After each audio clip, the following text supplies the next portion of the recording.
Podcast, the only podcast that's perfectly balanced as all things should be. I'm your host, Max Mosier, here today to continue wondering, praying, yelling, crying, all the emotions around Secret Invasion Episode 2, the newest show on Disney+.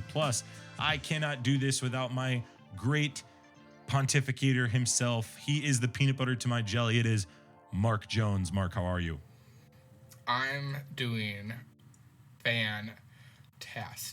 I'm glad to be here again, to pontificate, to take our wind boat into the weeds, maybe get lost for a bit, maybe a few hours, maybe 1, 2, or 3, or 5. Who knows what the night will bring us. This is going to be a really, really big one, man. I gotta stop you. You texted me this morning, be like, "Have you watched it yet?" It's like I work an 8 to 5 job. Like, oh yeah, I watched it. And yeah, and you're like, you gotta watch it. And I gotta show you something. Yeah, so we're at football camp this week for Prior Lake football, and I was hanging out at Marshall's SMSU Go Prior Lake Lakers as they just finished up their 4th practice this evening. And I got to watch it this morning because we didn't have breakfast till 10 a.m. So got to check that out as I woke up, get a much later start to my day, which was nice. And yeah, I got to tell you, if this is your first time listening, also welcome. Sorry, we didn't welcome you properly. Max, Mark, we're a rotating cast of 6. This show... or 5. Yes. It's 6. And so I said this last week, but I'm pretty confident in saying this. This is the ultimate Mark and Max show. Like, this is the perfect any theory you want to bring to the table can go. All of it plays. And this episode did not hold back at all. And so we are going to talk about this episode in a complete spoiler review. So if you have not watched the episode, this is your final warning because I can't wait any longer to talk with Mark. We do a Patreon show beforehand. You can check that out. Click the link in the show notes if you want to catch 30 minutes of bonus content on there. But from this point on, you're going to get spoiled. So this is your spoiler warning. This is... Prepare yourself. An Infinity Bros. Prepare yourself. Spoiler. Warning. And additionally, we are going to rate this show and rate specific characters, moments, things, ideas, etc. So if you're unfamiliar with our rating system, we're going to put it right here. Here on the Infinity Bros podcast, everything is ranked from a 0 to 6 point scale. 0 meaning horrible and 6 meaning absolutely excellent. If all of the Infinity Bros rank something a 6, it gets an Infinity Step. Secret Invasion, Kyle Bradstreet is the credited writer on this. Samuel L. Jackson, Ben Mendelsohn, Colby Smulders, Don Cheadle, Samuel Adewunmi, Emilia Clarke or whatever. Yeah, Emilia Clarke. Thank you, Emilia Clarke. She just wasn't on my list here. Here we go. Have you noticed? I'm sorry, just interrupt me. Go for it. That Sam Jackson sits a lot. He loves to sit. I wonder if that's due to his age, or does he have or while filming did he have some issues? He had that limp coming off the plane too, or the ship. I wonder how much. Or is that kind of what we're going with? Like he's always sitting because he's got that bum leg. I feel like that bum leg's got a deeper meaning, and it's got something to do with the death of Talos's wife. But we'll find that out. Yeah, Don Cheadle makes an appearance in this one. We're not gonna break that one. You mean Skrull Cheadle? Well, let's talk about this. So, Mark, we're going to go ahead and give our ratings to start for episode 2 of Secret Invasions. The synopsis reads, Fury grapples with the past and the present. Mark, go ahead and tell the Infinity Bros universe your rating and reasoning for episode 2 of Secret Invasion. A full 6 out of 6. I thought this was pretty well done for an episode on Disney+. It very much felt like I said in the last episode, like Cold War spy espionage, like right up my alley. Just so many twists and turns type of show, and they did a good job at mixing like over the top violence in this episode. And like some of the dialogue where they're like, "Oh yeah, here's all the people that died, women and children." They like very much emphasize like this dude ain't the bad graphics, not a good redeemable guy. But oh man, this whole episode made me think like, there's way more scrolls.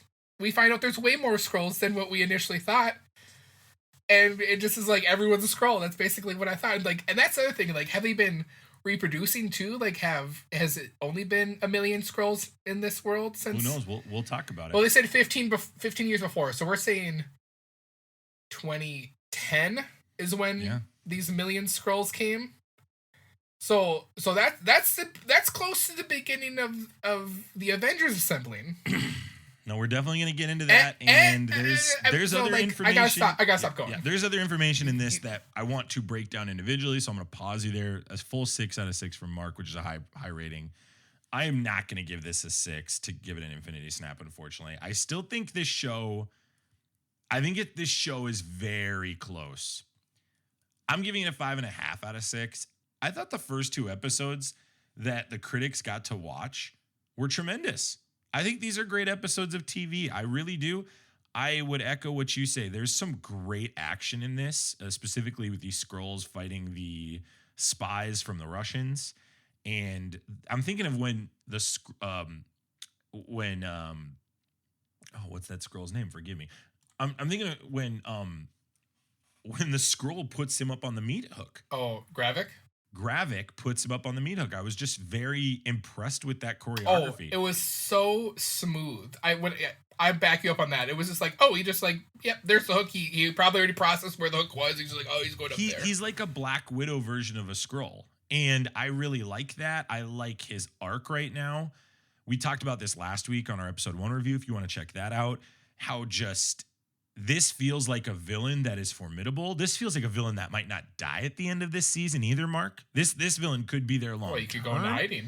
And this feels like a guy who understands everything he's doing. He's a mix between Nick Fury and Black Widow as a Skrull. He's just 3 steps ahead of everybody.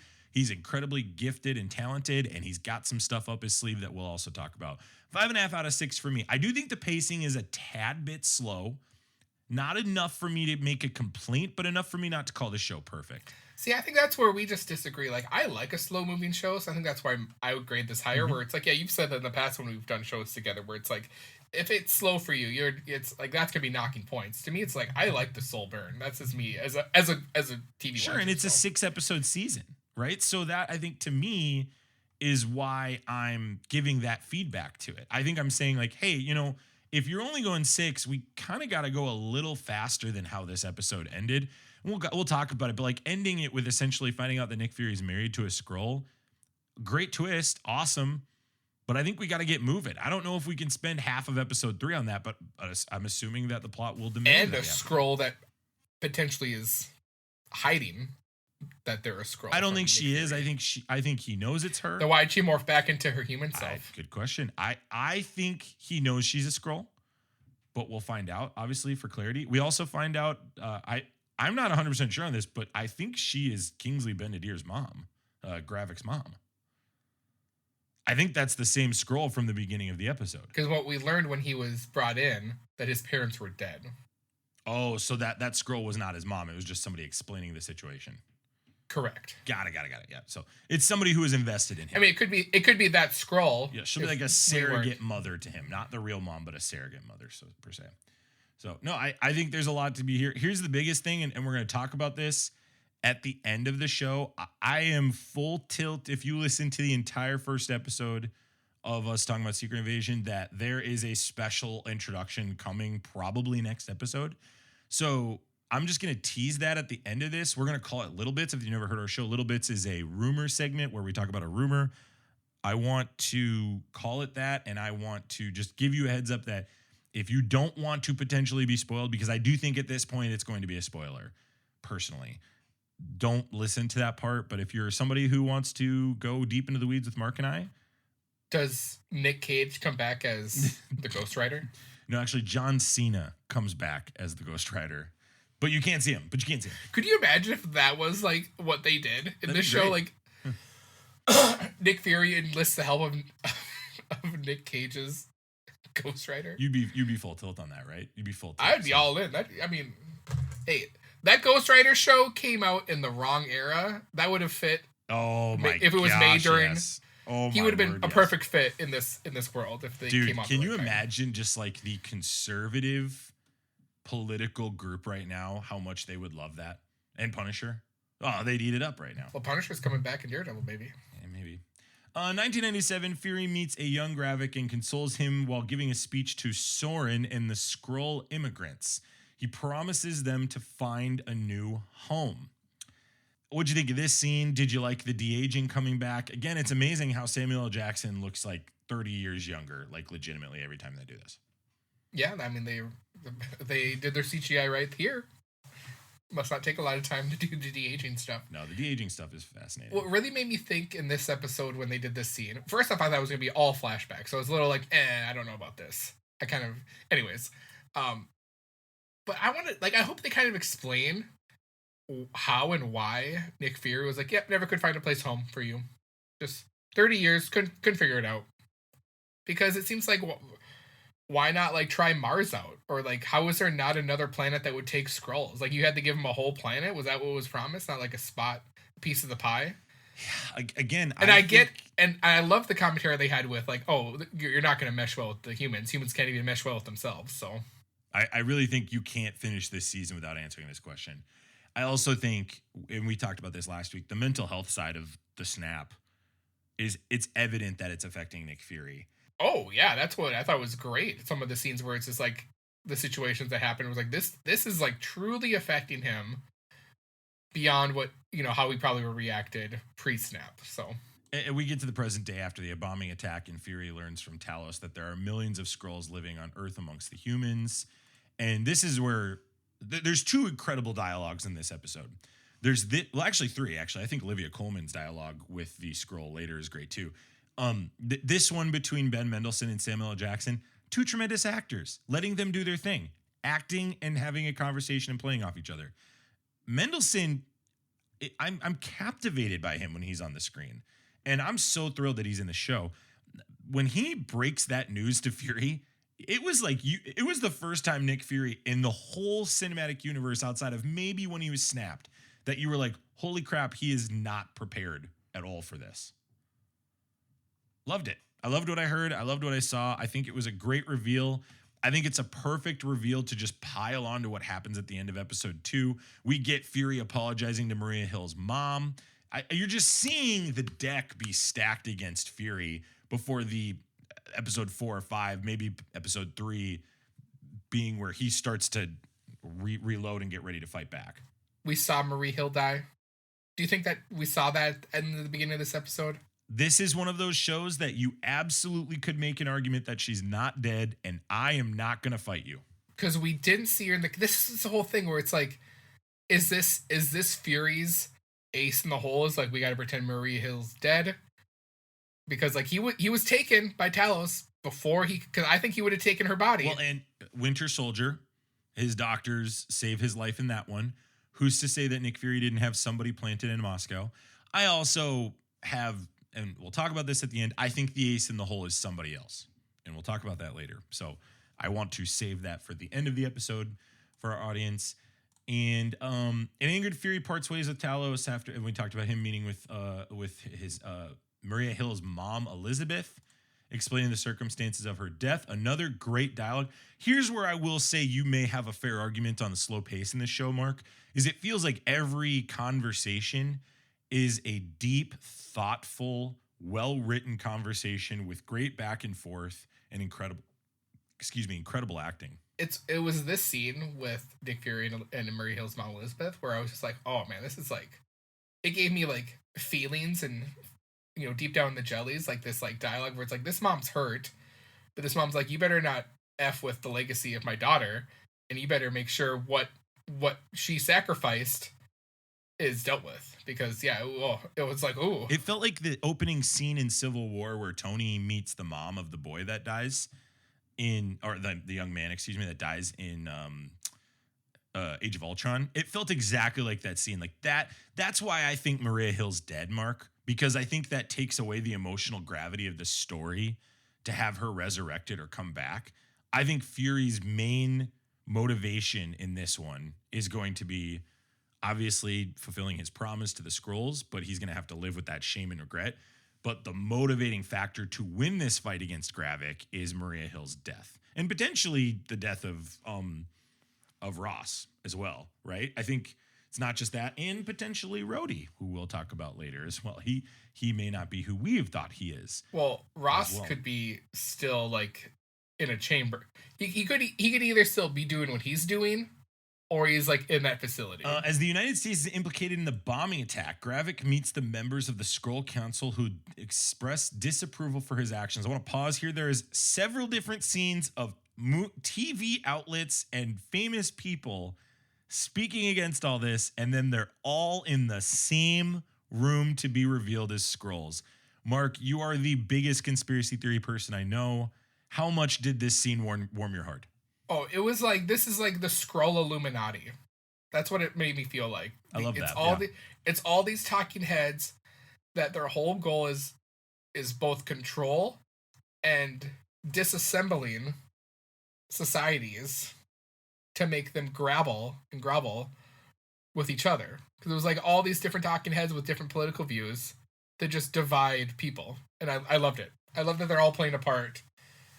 And they all have secret agendas. So I'll be. What did you think of the AI fight about the opening credits? Did you think the AI argument of like, oh, how dare they take that away from artists was as bad as you think it is? Because like I felt after watching 2 episodes and seeing this scene we're talking about that the Secret Wars directors and writers were saying, no, this is just kind of our observation of society right now, of what is real, what is not, what's being generated AI. Like, I know that's more of an episode 1 conversation, but what did you think of that in hindsight now that we've had a week to kind of process people complaining and being frustrated about that? Well, I guess my main thought is, I mean, yeah, I think it fits with the show, but just AI being, used more and more to take, physical jobs away from people is just leading to more wage gap in our society. So I guess, I don't know. Taking food off the table from people that need food versus, these corporations and big companies are just, basically cutting costs by not having the human element anymore. So like, where's the line drawn as a society? Yeah, I agree. And I think that this show is making those conversations. Like, we go back to like the political dissension about how all these different news organizations are technically working together, and these politicians are hating each other in person but working together on the side. Well, I mean, if you want to get right on the point with stuff like that, you just look at this sub thing where, the U.S. Navy is like, yeah, we knew it blew up on Sunday, and then we led on for 4 days in the news cycle, and then all this shit happened in our country and world that's going on that just shadow us. So it's like, and not to get super political or conspiracy theory, but it's like, that's been happening for years, people. So it's like, and we as a society, we just keep moving along because we don't have the will or desire to overthrow our country, because it would be impossible these days. So Mark wants us to overthrow the country. You came for a secret invasion conversation. Mark came to disassemble. And I gave you a secret invasion story. Mark loves his country. Happy July 4th, everybody. Okay. And this is what's interesting. So Shirley Cigar, who refuses to submit and is left unharmed. Yeah, that was wild. I was like, I thought Gravik was gonna like give us a little, here's some Groot arm, and like choke her out or something like that. Well, one thing I do know about this character of Gravik is 2 things. One, he's calculated, so he's got a plan for her. So either he knows he's gonna call Talos and he feels like he's setting up a trap, or he really does love the Skrulls, and I think he is more. I think he's just not going to kill a Skrull unless he absolutely has to. He's the General Zod of the MCU. Yeah, that's a really actually fair comparison. I think he really doesn't want to kill his species. I think he's just like abhorrent to humans. I think he's like, whatever, I don't want anything to do with them. And so I think that's a good way to put it. But so she calls Talos. Talos says, let's set up a meeting with him so I can talk about my daughter. We're getting that storyline again. It is interesting to watch in the 1997 scene, Gravik and Gaia kind of both be at the same moment in similar paths. Like Gaia lost her dad for that long season.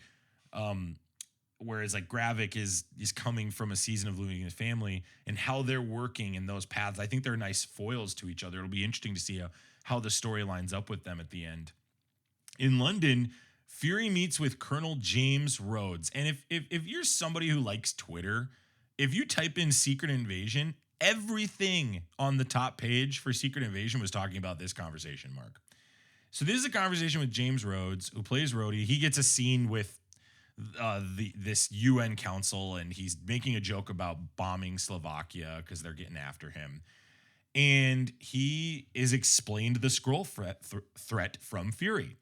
To Fury's dismay, Rhodes gives him a military discharge and says, I've known about these things for 15 years. Mark, you and I have said this for several years that we think the prime candidate to be a Skrull is James Rhodes, Rhodey. Today, what is your current percent odds if you were setting the odds of percentages of him being a Skrull after this dialogue? Yeah, I know I joked in the beginning that he's a Skrull, but I almost wouldn't be surprised if he's the red herring to be a Skrull. And everyone's like, yeah, he's a Skrull. He's definitely a Skrull. And he turns out to not be one. So, like, I'm still, like... I still lean that there's a better percentage that he is, but it's went down since last week after this dialogue. It just made me feel like... You feel like it's too on the nose. Yeah, it's too on the nose. It's like, oh, this wouldn't be a surprise anymore. But we'll see. Are you making the implication that the writing is really good on this show? Is that kind of what you're saying? You're like, I think this writing's too clever. Not that we're like trying to pump the tires of the show. Oh, I think I think you're spot on. I think without saying it, I think they're doing great. It's clever. It's on point with the whole concept of the show. So just hopefully the plane keeps flying. Yeah, that's so funny you say this, because I think going into the show, I was like, I tweeted this. I'm going to be more surprised if Rhodey isn't a Skrull. I'm starting to get the same intention you are, that like, nah, there's somebody else. Somebody really important is a Skrull that's going to catch us as a bamboozle.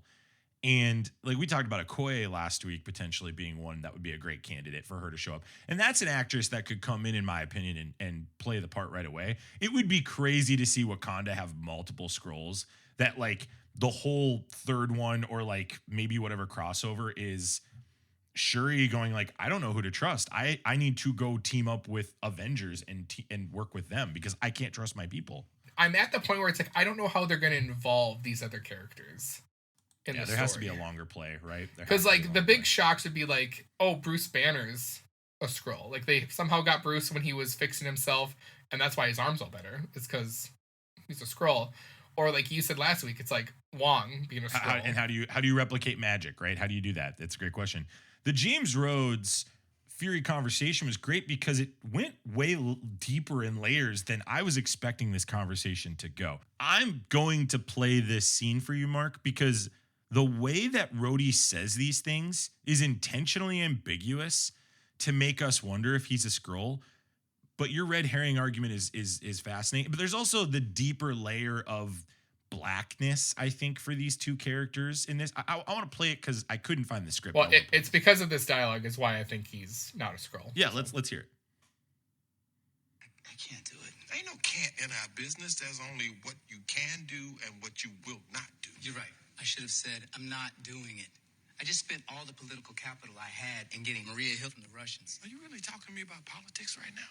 I'm here as an envoy of the United States government, Fury. The job is political. I remember when your job was protecting the planet. We protect the planet by protecting our seat at the table. Are you forgetting who helped you get your seat at the table? Oh, so I owe you now? Is that it? We owe each other.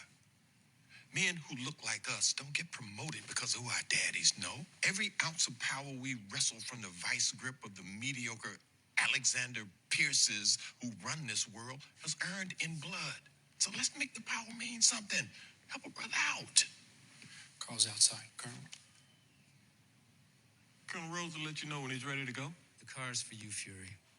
These men are going to escort you outside, then you're going to the airport. Oh, I'm sorry. I didn't know I had travel plans. I made them on your behalf. Have you even listened to a word that I said? Yeah, I have. The world is on the line. The enemy is 1,000,000 times more dangerous than Hydra, but they can only be vanquished by you, alone. And you want me to make the power mean something by helping a brother out. but you should know better than most. The reason we wrestled this power from mediocre men who don't look like us was not simply to turn around and hand it to mediocre men who do. The point of this power is to be uncompromising, to be unsparing, to be able to sit across from a man we greatly admire, with whom we share an entire professional, personal, ancestral history with, and to tell him without any reservation that he's fired. That's what this moment right here, right now. So what was interesting about this line, Mark, was the personal, professional, emotional, and ancestral line. Like, he absolutely could be a Skrull from 1997, and he's literally looking Fury in the eyes and referencing what happened. Also, I cut it off before that, but this is Don Cheadle's best scene in the entire MCU to date. This 1 4-minute scene. And I tip my hat to him. I did not expect him to have a huge role in this. I expected him to be like, I'm a Skrull twirling my mustache kind of role. And this totally brought layers to it that was fascinating. And I think the conversation that they're having was interesting too. And I think it really works in the Skrull and human conversation that could potentially be taking place or not taking place. What are your thoughts on it? Sorry. It's interesting. Like, I want to go back to when he was sent to that UN thing. Like, he says in that, like, yeah, he's not an advisor or whatever, like, an ambassador or whatever. So it's interesting, like, yeah, why did they send Rhodey?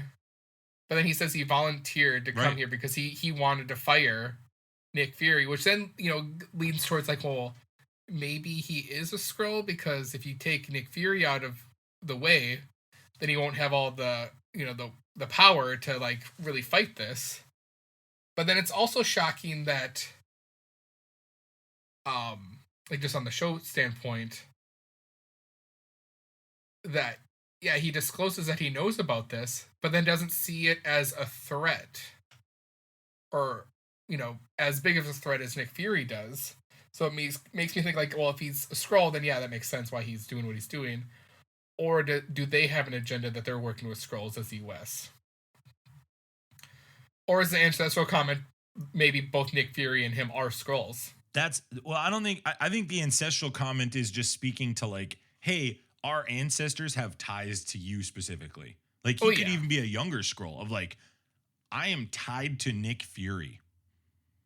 And I just thought it was such a well-written scene. It was so ambiguous. And this is how this show feels, Mark. It's just every scene you're kind of looking like, are you telling the truth? Are you lying? Are you a Skrull? Are you a person?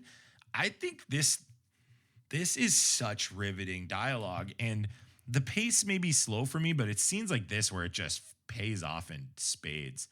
And I really was this is the best scene of the show to date, in my opinion. I think Don Cheadle, great job. Great job. I'm looking forward to more stuff he does.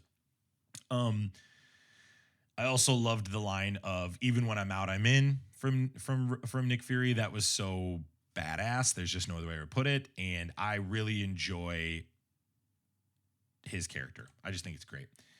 Then we get to Agent Falsworth, who arrives at a butcher shop where the Skrull Brogan is imprisoned after his safe house was found.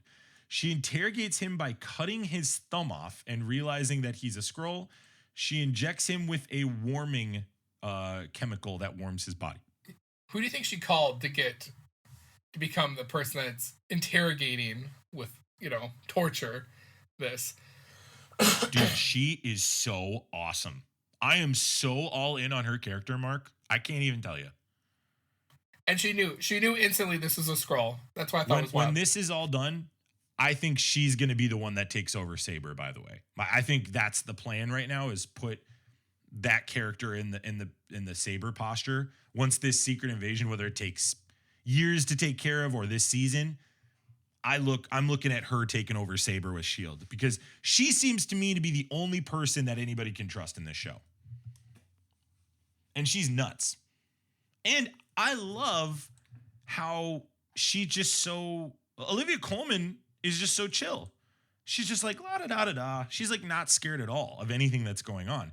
And I thought it was clever that, like, oh, we'll just cut off your finger to find out if you're a Skrull. What a great system, Mark. This is a great system. We finally have our system to identify Skrulls. And that's how you find out who's a Skrull or not. That'll be really awkward when somebody gets their finger cut off and they're just not a Skrull. Excuse me, sir. I'm sorry. I owe you a pinky, good sir. Then Gravik gets into the fight, chases her, and this is where we get the great scene where Gravik hangs the Russian on the meat hook. We talked about that earlier.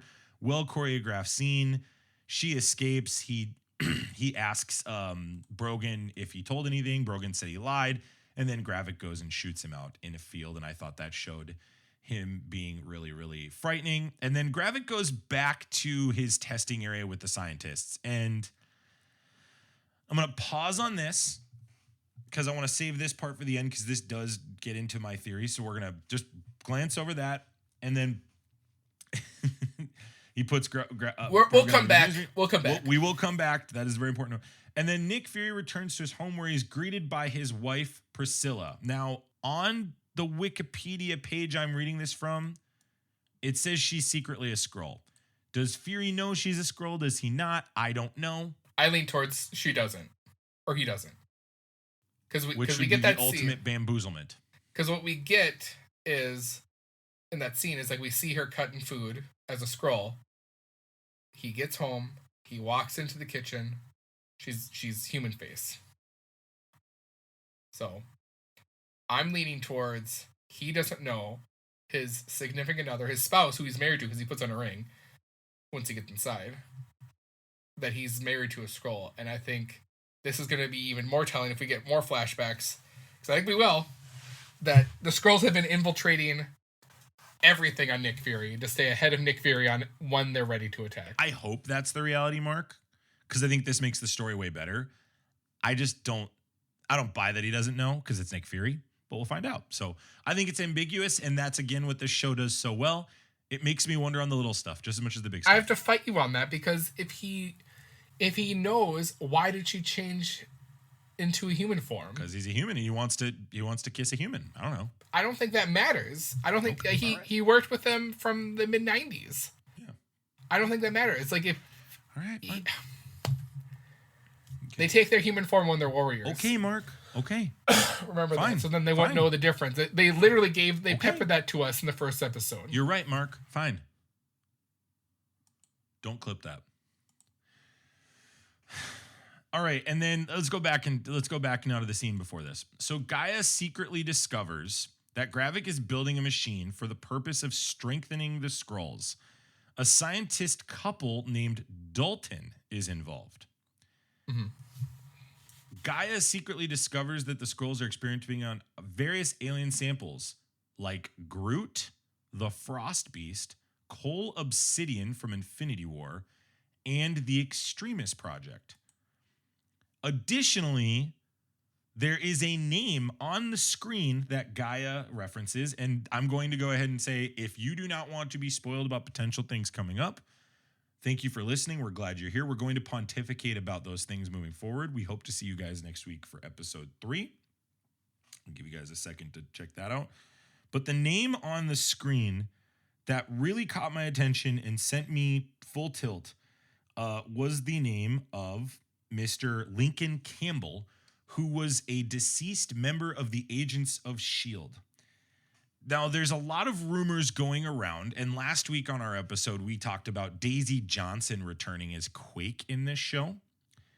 I now believe, Mark, that Dalton, the couple, is Fitzsimmons. I think Fitzsimmons is that couple, and I think that Quake is indeed coming back, and that's Nick Fury's ace in the hole in all this. And it gets even more kind of crazy as you dive deeper into things like Disney Plus. Right now, the Road to Secret Invasion, one of the sections that Disney Plus is pushing you to is currently Agents of S.H.I.E.L.D., which is considered MCU canon. All of it? That's just my opinion. I'm saying Max's opinion is that is MCU canon. Because then there's a Ghost Rider that exists. That's what I'm saying. MCU. That's what I'm saying. I'm all right with it. And then, but also Agents of S.H.I.E.L.D., the homepage. So like on the top part of the DC, the Disney Plus thing, if you scroll past Secret Invasion, you'll see Agents of S.H.I.E.L.D. That is popping up as well. And then finally, the last scene of the show, The last scene of the show has the group sitting together and they're talking about an incident taking place in, guess where, Mark? Moscow. Moscow. It is my belief that these rumors are indeed true. It is my belief that Daisy Johnson is returning. I don't know if the whole cast is returning. If this is all just not like coincidence or like, Kevin Feige, what should we do here? Oh, we did something in Agents of S.H.I.E.L.D., just throw them in. Yeah, we'll put some Easter eggs in, yeah. But if this is written on purpose and Kevin Feige's like, oh, we'll come back to this at some point. So just do this, end it like this, and Body Boop will put a bow on it. And people will just be like, okay, this is a fun show for a bit, and they'll never talk about it again. But if this is all intentional and all the stuff was intentional, it's some good universe building, I tell you. Well, and it's multiverse building as well, right? You're trying to bring everything in. I've said last week, and I'll say it again pretty much every week, that I think Kevin Feige is trying to get every piece on the board that's ever been made. I think that's his goal. And I think the Agents of S.H.I.E.L.D. have a strong... I really liked this show, Mark. I didn't watch You didn't watch the last two seasons? I didn't watch the last two seasons, but I watched up to the last two seasons and really liked it. And they did a lot of good things. And I think Daisy Johnson's character is great. And I would love to see her in it. And even if it's just like hey, we're not doing exactly what ABC did, but we're bringing these actors back similar to what they're doing with Matt Murdock right now, I'm all in on that as well. And this just makes sense to me right now, Mark. He's Rhodey. Well, it could be Rhodey. Maybe, and this is where I think he could be a Skrull asking about the Avengers to get more samples for the big machine potentially. They're not putting the Avengers on the board. So somebody has to come help Nick Fury. He cannot beat all these people alone. I don't think that's possible. He always has an ace in the hole. I think this is the perfect group of people to support him. And I think this will get the fans excited.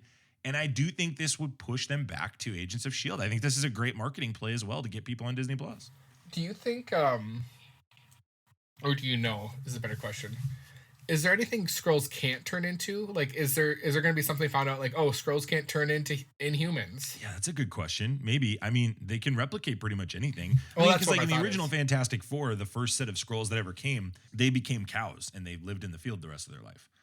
So, like, I don't know if they go that far, but yeah, that's a great question there. But here's the other point too, because Mark. Nick, I think was it Nick Fury that said it? Like, I can't call the Avengers because then we'll turn into them and they'll be turned into terrorists, basically. That's what I'm saying. Like I think they have to see them, right? Like they have to be face to face with them to do that. But I don't know. That's a good point. It's a great question. I think that question might be answered as well. But here's the other thing, Mark. They're making Super Skrulls, and they're taking a happy accident that is all these characters that just happen to have the same power set as the Fantastic Four. Them revealing this to us, I like, if they're going to do a flashback scene, I want to see them harvesting and grabbing these pieces. Like, yeah, like how did they get Groot DNA or stuff? Like, where did that happen? There is more evidence the more I watch this show that there are a lot of Skrulls in Wakanda, like a lot of Skrulls in Wakanda. Or Peter Quill's a Skrull and came back. Nah. And that's why he came back to Earth. Guardians of the Galaxy are Skrulls. I don't buy that. Well, how did we get some? How do we get some Groot? How do we get some Groot DNA? How'd that happen? I'm not gonna let it happen. How did we get Groot DNA? He was on Wakanda for a handful of minutes, and then he was and there. Then bamboozled. The Obsidian was in. I think they're all on Earth. They could get it all. Stop. Grow up. No, I think this show, man, I really do think Daisy Johnson's coming back. I would love, I think too, Maria Hill dying would give those guys reason to come back. Or come out of the shadows, like if they've been hiding. Nick Fury's not the director anymore. That was my other question to you, is in this post-blip world, is there even an Agents of S.H.I.E.L.D. anymore? Or have they? I think so, because they did save the world from the big apocalypse, and then they came back. I think it'd be really cool to have them come back, or just bring the same actors back, but have this be a different timeline version of it. And that's okay too. And I think you're still honoring the Agents of S.H.I.E.L.D. fans by doing that. Heck, you could have Coulson come back. I mean, no, honestly, you could just be like, oh yeah, going back to the Flash, the spaghetti, thing where it's like, at this point, this is where season 2 went off to, but like, before, or I mean, the second to last season, But everything pre this is like those characters still. Just like these few things didn't happen. And MCU can do that. I'm forgiving of that. We forgave them for putting Don Cheadle in there as the new Rhodey. Like, Well, we don't have to forgive him that. Terrence Howard wanted more money and didn't want to sign. That's on him, I'm bro. just saying. That's not on Disney. Can you imagine Terrence Howard in these roles right now? He would. I don't think he would have done what Rhodey did. I really don't. I think on an acting level, Cheadle is, I think you could say superior, but I think Terrence Howard would have still brought a good energy. It would just been different. Yeah, Cheadle's the man. Cheadle is the man. No doubt in my mind. Also, Mark, before we close out, we did get confirmation that it is just a cultural thing of the heads going together, because they did that in the 1997. Fury was doing the head thing with everybody he met. Oh yeah, yep. So I do think that Nick Fury is Nick Fury. So We'll see. we'll see. We'll find out. So We'll find out. any if other who's theories all or close. things you want to note before we go? I kind of thought in this episode, and just bear with me, that I'm sure it won't happen, but I really felt like, are we going to get a mutant in this? Is that what's going to happen? I don't know. Because, I mean, you teased it in Miss Marvel. So, like, why just leave it there? Because they clearly exist in this world. So. I don't know. Because this would be a perfect time to tease it, whether it's a Skrull or not. So. This would be nice for having Mystique, right? Mm-hmm. I do have one theory. Maybe that's the ace in the hole. Yeah. I want to have one more theory before we go that I think is really interesting and I think will make people think. This comes from @MCU Scene on Twitter. They write, similarly, intros of the shows. Similarly, the intro shows a peaceful natural world and then a nuclear bomb explosion. This shows Skrull planting bombs all over the world and triggering a war between every country, which leads to nuclear war. What if they show the French soldiers attacking the Wakandan ship? The French soldiers from the Wakanda Forever 2. What if they are Skrulls? What if those French representatives were Skrulls and they were after Wakandan tech by sending real human soldiers against Wakandan tech? This could result in World War III. This would also prove credence to the theory that Kang will try to stop World War III because World War III establishes his empire and saves humanity. Like, there's a theory going around right now that the end of this season will have some connection potentially to Kang. Obviously, the Jonathan Majors stuff is wild. Or the New World stuff, because no, it's no longer New World Order for Captain America. It's Brave New World. Yeah. So yeah, dude, bro, it's like, is this connecting to Kang somehow? Will this connect to the Thunderbolts or the Captain America movie? Oh, but you would think it's probably going to connect directly to what's going to happen in the Marvels.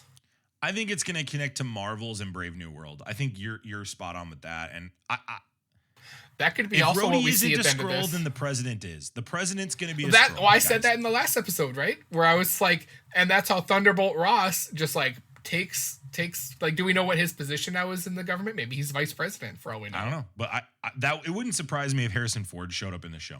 Or one of these things where it's like, the whole hierarchy of like who, if these people get knocked out, then this person's president. It could be like this whole list of people are all Skrulls, and the person we find out that's not a Skrull is the Thunderbolt Ross.